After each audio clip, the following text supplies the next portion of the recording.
మన మర్రి golden diamonds లో మీరు కొనే ఆభరణాలపై నో జీఎస్టీ, కేవలం 1% నుండి 11% వరకు మాత్రమే గల VA, ఆపై జీరో మేకింగ్ ఛార్జెస్ ఇంకా నో జీఎస్టీ. మర్రి గోల్డెన్ డైమండ్స్. పెట్రోల్ డీజిల్ ధరలను పెంచడాన్ని నిరసిస్తూ రాష్ట్ర వ్యాప్తంగా సిపిఐ ఆందోళన చేపట్టింది.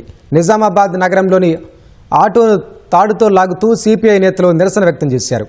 పెద్దపల్లి జిల్లా గోదావరి ఖని చౌరస్తాలో సిపిఐ నాయకుల ఆధ్వర్యంలో వినూత్న నిరసన చేపట్టారు. పెట్రోల్, డీజిల్, సిఎన్జి ధరలను వెంటనే తగ్గించాలని డిమాండ్ చేశారు. సిద్దిపేట జిల్లా దుబ్బాక, మహబూబాబాద్లో సిపిఐ శ్రేణులు నిరసన ప్రదర్శన నిర్వహించారు. అదానీ, అంబానీ వంటి బడా పారిశ్రామికవేత్తలకు లబ్ధి చేకూర్చేందుకే కేంద్ర ప్రభుత్వం డీజిల్, పెట్రోల్ ధరలను పెంచిందని సిపిఐ రాష్ట్ర కార్యదర్శి ఎమ్మెల్యే కోనంనేని సాంబశివరావు ఆరోపించారు. హైదరాబాద్ హిమాయత్ నగర్ ఏఐటీయూసీ భవన్ నుంచి వై జంక్షన్ వరకు ఆటోకు తాడుగట్టి లాగుతూ కోనంనేని నిరసనను తెలిపారు.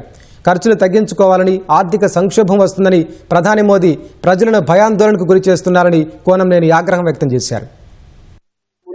పెట్రోల్, డీజిల్ ధరలు పెంచమని చెప్పాడు ఆయన. ఎలక్షన్ అయిన వెంటనే కూడా అదానీ, అంబానీ లాంటి కంపెనీలకు నష్టం వస్తుంది, వాళ్ళు నష్టం భరించలేరు కాబట్టి ఈ ధరలు పెంచాల్సిన పరిస్థితి వచ్చిందని చెప్పి ధరలు పెంచారు. మోడీ గారి ఆయన మోసగారితనానికి, పేద ప్రజల పట్ల ఆయనకున్న వ్యతిరేకతకు, కార్పొరేట్ శక్తుల పట్ల ఆయనకున్న అనుకూలతకు నిదర్శనం. అందుకని సిపిఐగా ఎప్పుడు కూడా ప్రజల పక్షాన ఏ సమస్య వచ్చినా కూడా నిరంతరం పోరాటాలు చేస్తాం. పెంచిన ధరలు తగ్గించే వరకు కూడా ఈ పోరాటాలు పలు రూపాల్లో కొనసాగిస్తామని తెలియజేస్తాం.